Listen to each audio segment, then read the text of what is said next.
Working with Gapstars has been an adventure. I think that's the best way to put it. We believed in the company. We had an obligation to scale, to reach out into the markets, and we couldn't do it with the current team. We have scaled to double what we were last year. That would not have been possible without the help of Gapstars.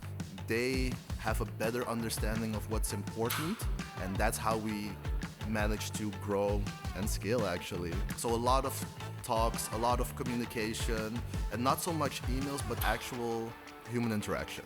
It feels like we made a very big step towards innovation, to improving quality, but we're not there yet. We are still learning. Each single day we are learning together.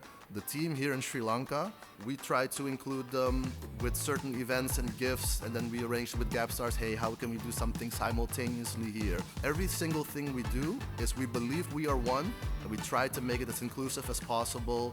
Gapstars catchphrase is to the moon, and Fixico wants to be the #1 leading platform in the automotive industry in Europe, but we expect greatness. And fun.